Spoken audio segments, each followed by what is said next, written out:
కరగ్రే వస్తే లక్ష్మి, కరమధ్యే సరస్వతి, కరమూలే స్థితే గౌరి అని అంటారు మన పెద్దలు. అంటే చేతిలోనే లక్ష్మి, గౌరి, సరస్వతి ఉంటే మన ఇంట్లో ఎందుకండి కరువు ఉంటుంది? మనం చేసే ఆలోచనే మనకి కరువిస్తుంది. మనం ఒక 20,000 రూపాయల శాలరీతో ఉద్యోగం చేస్తున్నాం అనుకోండి, లేదా కూలి పని చేస్తున్నాం. 10వ తరగతి లోపు, ఇంటర్మీడియట్ లోపు చదువు మానేసిన వాళ్ళందరికీ 20,000 రూపాయల లోపే సంపాదన ఎక్కువగా ఉంది. చాలామంది ఈ కేటగిరీకి చెందిన వారే ఉన్నారు. వారి కోసమే ఈ వీడియో.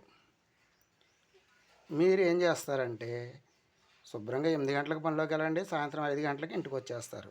ఇలా పని చేయడం వల్ల మీకు నెలకి 20,000 వస్తాయి.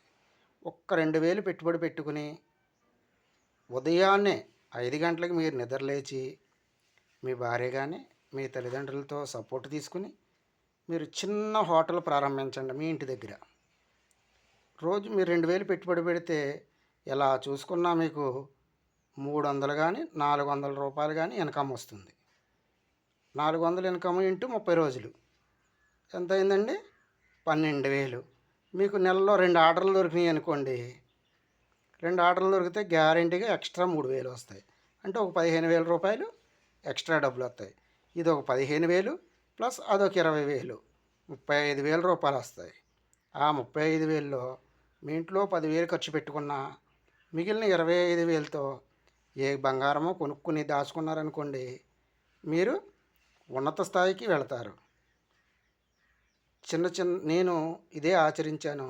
మీరందరూ కూడా ఇలాగే ఆచరించండి. మీరు అభివృద్ధి చెందుతారు. అప్పుడు అరచేతిలోనే లక్ష్మి ఉందని మీరే అంటారు.